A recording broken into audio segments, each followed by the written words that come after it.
大家好，又係家有好數同大家見面啦。咁我哋成日咧就話美酒佳肴，美酒佳肴。咁佳肴我就不停咁煮俾大家嘗試啦。咁美酒咧同我哋今日呢個嘉賓咧好有關係。政府嘅前高官 Yvonne Choi，Yvonne 歡迎你。在職嘅時候咧就好忙啦，咁啊梗係唔會入廚啦，係咪先？咁而家退咗休啦，咁我又知你好中意食魚，咁我希望你今日能夠幫大家煮一味魚嘅，得唔得咧？你幫我就冇難度嘅。嗱，咁我哋今日做一個好簡單嘅叫豆酥魚嘅。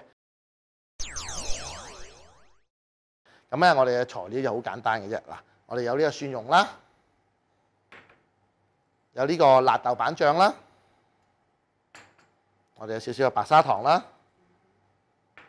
我哋有呢種豆酥。咁當然最重要嘅就係我哋喺成日喺超級市場都會買到嘅急凍嘅魚柳。好，Adam，第一個步驟係點咧？嗱，我哋首先將啲魚咧解凍先啦。咁解凍咗之後咧，我就擺落去到蒸爐度蒸熟佢。咁大概蒸3至5分鐘一條魚。咁咧，我哋就喺同時間咧，我就去煮呢個豆酥啦。咁魚蒸熟咗咧，將佢擺落碟度，我就將啲豆酥淋上面，完成啦。咁開始蒸魚之前，我哋梗係要講食物衞生噶嘛。嗱，首先咧，麻煩你戴翻對手套先啊。OK。企喺個蒸爐上邊咧，唔好企喺正面。幾多度啊？要100度。100度。係啦，咁我哋就擺喺佢裏邊，係啦，係啦，捧佢入去，係啦。好。咁我就大概蒸5分鐘，咁我哋校個時間，係啦。蒸嘅時間同魚嘅大細有冇分別啊？當然有啦，即係一般就5分鐘。呢啲咁細條嘅魚5分鐘夠啦。咁而家我哋開始就做我哋嘅豆酥咯喎。擠啲油落去，係啦。要多油定少油啊？多少少，因為啲黃豆好乾嘅，咁基本上咧就會好索油嘅，係啦。嗱，咁其實大家你睇佢擠咗好似好耐喎，其實你睇下，原來我哋其實呢度咧係4羹油都唔夠嘅嚇。咁啊，跟住咧就係落少少呢個蒜蓉。要落晒還是一半？落晒，我哋呢個份量頭先校好咗㗎啦，係啦，係啦。跟住咧就落埋呢個豆瓣醬。好。又係落晒，係又落晒，係啦，呢度啱啱好1個茶匙嚇，係啦，咁我哋就開始炒下佢。嗱，咁大家會覺得點解會落咗嗰啲嘢都唔乒乓咁炸到香咧？其實咧，我哋係要用好慢火咧，去慢慢咧去炒香佢嚇。因為蒜蓉咧，其實咧，當你一炒俾佢炸好燶嘅時候咧，其實就唔好食嘅。咁呢啲豆瓣醬係辣嗰種？呢係辣豆瓣，係啦。其實豆瓣醬基本上都會辣辣地嘅。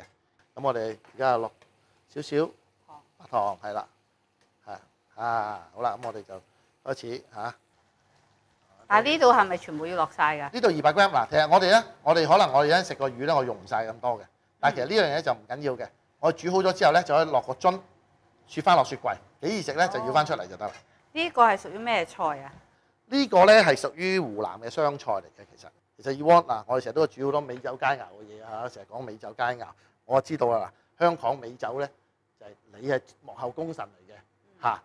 係咪啊？唔係，都盡咗分力咧。係，我哋今時今日有咁多選擇嘅美酒咧，即係功不可沒啦！你差唔多啦，係咪啊？差唔多噶啦，俾你試一試自己，咁就最好啦。脆唔脆？酥唔酥 ？OK 啊。OK 啊？OK 我就熄火。嗱，我哋魚都蒸好噶啦，我哋一淋上面就得噶啦。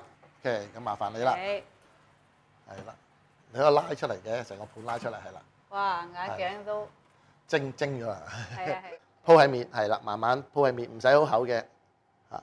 我哋淋到最尾咧，我哋就瀨翻少少美油落去，令到佢靚身少少嚇。咁我哋今日呢個你做嘅大功告成，豆酥魚就完成啦。好啦，呢個係我今年第一個煮嘅餸。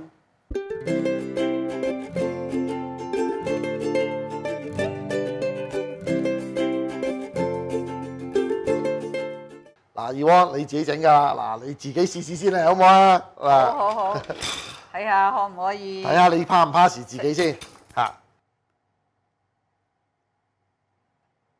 可以見得人嘛？幾好味喎！幾好味啊！咁所以係絕對 OK 嘅。咁呢個就係價廉物美嚇，好味道嘅餸啦。